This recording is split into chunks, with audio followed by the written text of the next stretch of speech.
everyone, welcome back to my channel. I hope you're all doing well out there. And today we're going to make a case for physical media once again. And this time we're going to go through the Friday the 13th box set by Scream Factory that was released October 13th of 2020. This was highly coveted when it came out. I mean, it's beautiful artwork on the outside of the box. It looks great. It's absolutely gorgeous. And then you got the sheet with all the special features, and inside you got all the discs. I love these hard cardboard boxes that they give you, and the plastic covers. I hate those cardboard slip covers that they give you sometimes for some discs. The hard plastic ones are the way to go. It protects the discs, obviously, you all know that, and it prevents wear and tear in the discs and them getting damaged in the process. I'll pull some of these out as we go through these. Also, in the set, you get this terrific booklet. It's like 40 pages about each movie, a little bit about each movie, and there's a lot of cool info in here. And when this came out, it was a big deal back in 2020. I remember I bought it right away. I pre-ordered it. I wanted it so badly, even though I already owned the old Paramount. I owned it. Let's go back a little bit. I mean, the Friday the 13th franchise was always available. I mean, I remember renting these ad nauseum from my video store of choice in my hometown, Tamaqua, Pennsylvania. My video store of choice was Broad Street Video for a long time before they closed, and I would rent Friday the 13th movies multiple times a year. And the ones I rented the most before we really get into this box set were mostly Part 4, Part 6, Part 7 at the time, and Part 2 and 3. Those were the ones I rented the most. Part 1 was always on TV at Halloween time. 1 and 2 were always on TV. WPIX-11, if anybody's from that area of the country like Jersey, Pennsylvania, and New York, WPIX-11 out of New York, I've said this before on videos, but I'm going to say it again. If you're sick of hearing it, I apologize. But they would, in October, they would play horror movies almost every night of the week at 8 o'clock. They'd play a horror movie. And on heavy rotation were Friday the 13th Part 1, Friday the 13th Part 2, Silver Bullet, Critters, Creep Show, Phantasm 2 was usually on a rotation. Creep Show 2 was on the rotation, and many other films. But I remember I saw Halloween 1 or Friday the 13th Part 1. That's how I saw it the first time, was on network TV. As you know, all the violence is cut out and the nudity. So, you know, I didn't see the uncut version or the rated R version of Friday the 13th until probably the early 90s. But I had seen other R-rated horror movies early. I mean, I started watching horror movies when I was 6 years old. But anyway, in this set, just to get into the set, now, Scream Factory did a great job on this set. It's a great set. If you don't own it, it goes on sale from time to time. I just checked the price. The price as of today, which I'm recording this on March 3rd, the price is $130 on Amazon. I remember when I've seen it as low as like $88. But you gotta wait. If you really want this set, and it's a great set, if you're a fan of the franchise, I can't recommend this set enough. But wait it out. Don't spend over $100. You can get it cheaper than $100. You just gotta be patient. Several times a year, you'll see it drop below $100. That's when you want to buy it. And maybe you can find a used set on eBay. I don't know. I didn't check eBay, but I know right now on Walmart and Amazon had the lowest price at $130 right now. And Scream Factory did a great job with this. I'm going to pull some of these out. Obviously, we got the original Sean S. Cunningham directed Friday the 13th with some awesome gore effects by Tom Savini. This also has the uncut transfer of the film, the uncut version of the film as well, which adds a few more seconds of Tom Savini's fantastic gore. So yeah, and the transfers, Scream Factory, all the movies look better than they ever have on VHS, obviously. But the first 4 films in the franchise, they gave a 4K transfer on Blu-ray, and they look spectacular. All the movies look great here, the best they've ever looked. But yeah, and there's all new special features on this. There's over 5 hours of new features or content in this box set, and there's 2 bonus discs in here as well. So there's a lot to get through if you're a Friday the 13th fanatic. And you know, we got the first film here. Obviously, the second film with the original poster artwork. And actually, what they did with some of these were they actually went and found some of the cut gore footage. And some of the cut gore footage from Part 2 is in this box set as well. And the other thing that was big at the time, and there was a separate release for this. I own both releases, but Friday the 13th Part 3 in 3D. You could actually watch this in 3D. But you could buy the set with the glasses. I have the set with the glasses from Paramount. But yeah, Friday the 13th Part 3 in 3D. And, this was given a 4K transfer. There's some special features on the disc, a few. Most of them are negated to, or the bonus feature discs that are in this set. My personal favorite of the franchise, Friday the 13th Part 4, the final chapter. I love this one. This, to me, is the best Friday the 13th movie. I reviewed all these a while back. I actually might go back and re-review this one. I might review my two top favorite movies in the franchise again. But yeah, Friday the 13th Part 4, obviously, and there's special features on here. You got a commentary by Joseph Zito, the screenwriter Barry Cohen, and then the editor Joel Goodman. And then there's a fan audio by Adam Green and Joe Lynch, who are big Friday the 13th fans. Slash scenes with audio commentary by Joseph Zito. All these films, if we all know the lore, if you're a fan of this franchise, that all the films had problems with the MPAA.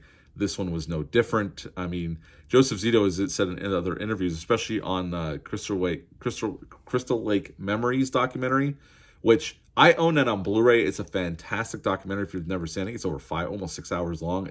They go through each film in the franchise.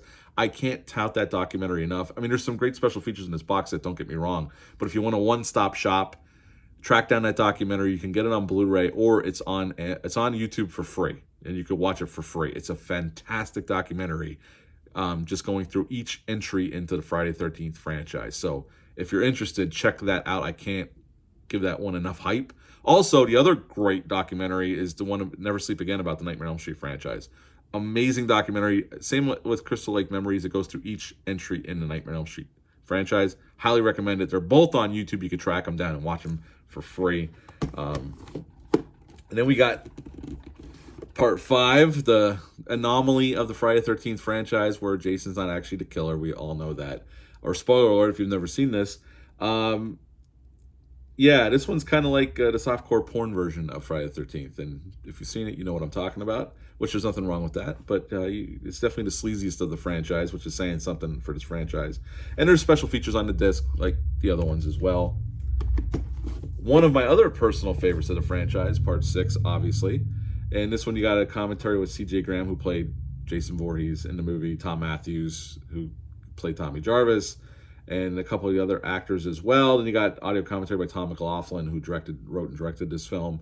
And this is the one that actually, after 5, even though 5 did well at the box office, 6 was the one where they obviously brought Jason back because the fans were pissed that Jason wasn't in Part 5.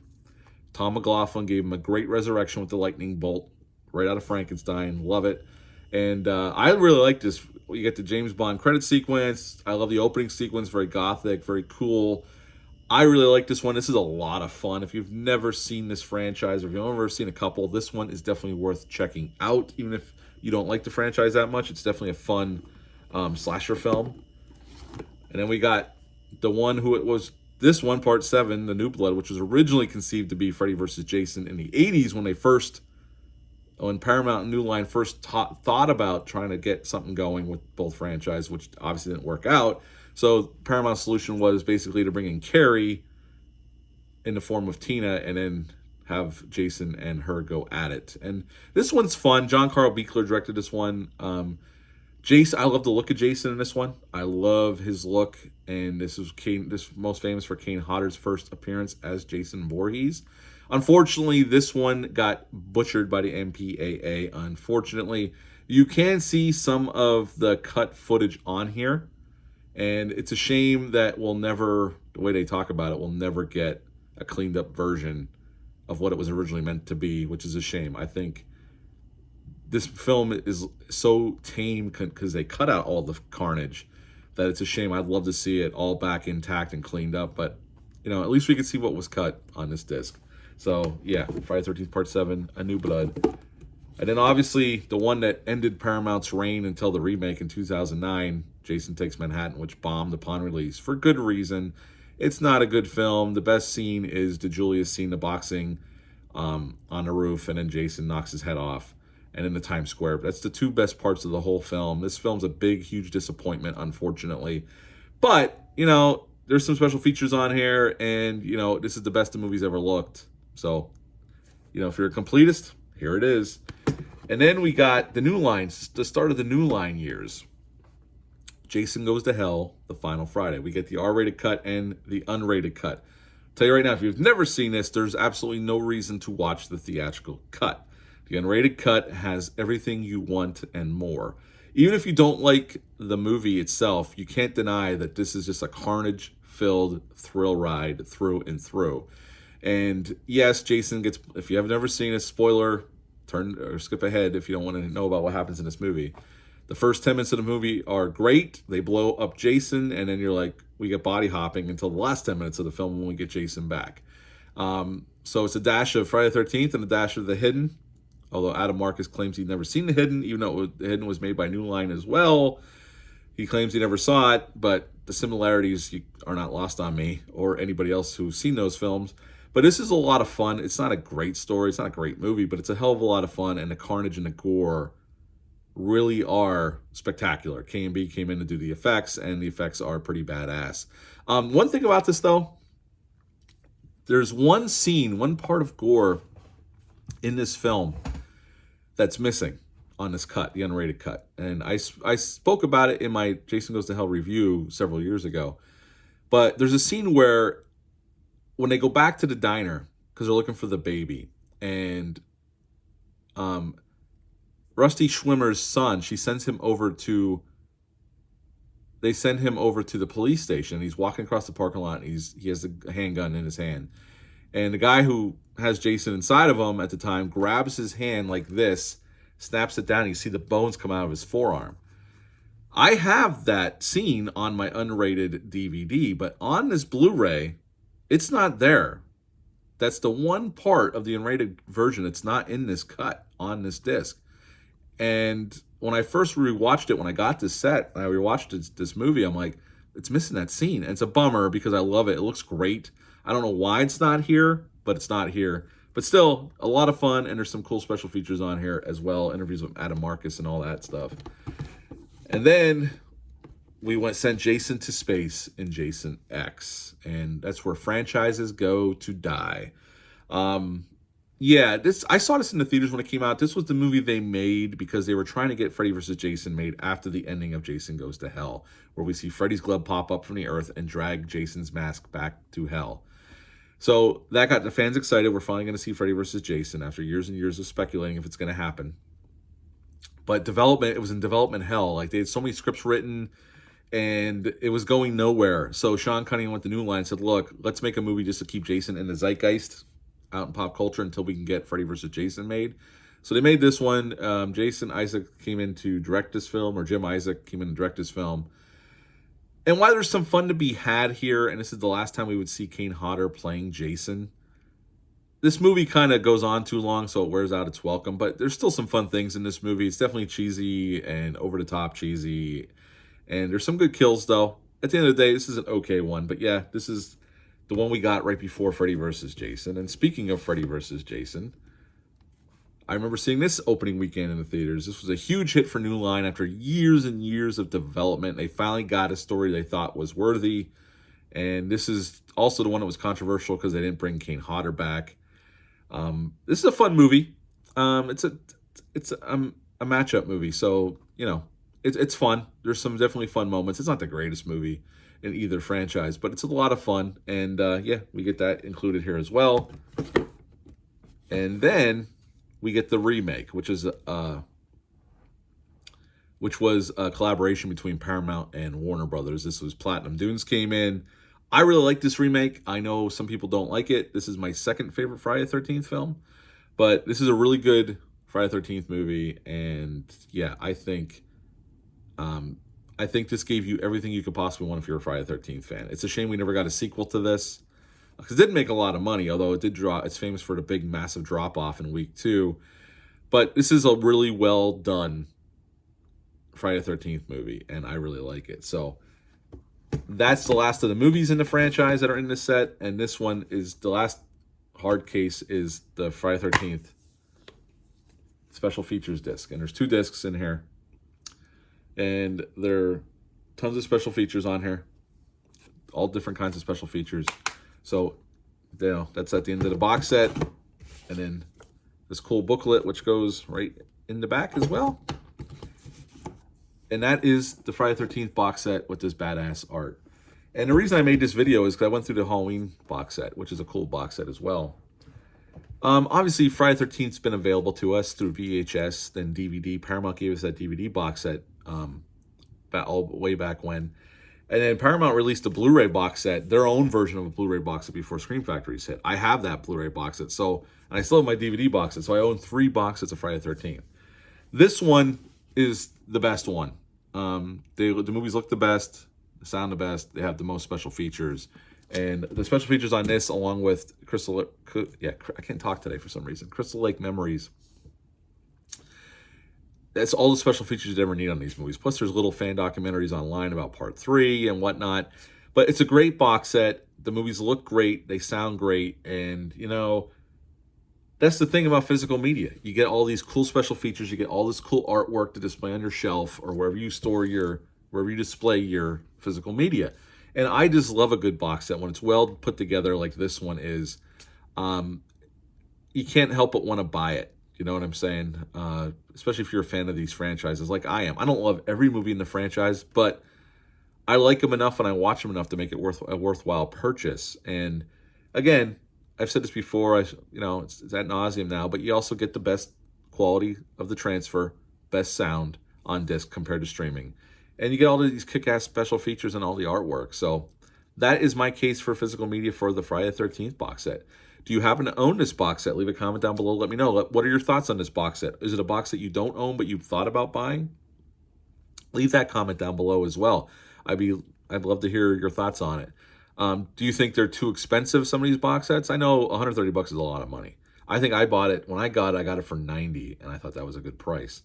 Like I said, it does dip under 100 bucks. You just got to be patient and just keep an eye on it if it's something you really, really want. The Paramount box is still available, and it's much, much cheaper. So if you're not worried about all the bells and whistles, that's a very decent box set as well. If you just want to have they only get the 1 through 8, though. You don't get the New Line years, but you get 1 through 8 in that box set as well. And they also have the Paramount. Well, they have steelbooks they have the 4K out for the first one. I haven't seen that. I heard the transfer is just okay. I heard it's not much better than the transfer on the DVD or the Blu-ray, so I don't know. If you own the 4K, let me know, and let me know how the transfer is. But yeah, I love physical media. I've said it before, and I know a lot of you guys out there love physical media. Again, you have a hard copy of it. You can pull it out, watch it whenever you want, and you don't have to worry about some streaming service taking it off of you if they decide they don't renew a contract with a movie studio. So that's the case for physical media for this video. Let me know down below, what is your favorite horror movie box set that you own? Leave that comment down below, because I also have the Omen. I have the Child's Play box set. That's pretty cool. And I have the Blu-ray box set for Nightmare on Elm Street, which we severely need an upgrade on those. But that box set's pretty good, though. There's special features on there, and the transfers are pretty good, even though they're older transfers. I have the Halloween box set as well. And yeah, let me know down below your thoughts on these box sets. Do you like buying them? Do you think they're worthwhile? I just like to hear some other people's opinions. Let me know what you think. But that is it for this video. I hope you're all having a great day. I'll be back soon with some more videos. But until next time, bye.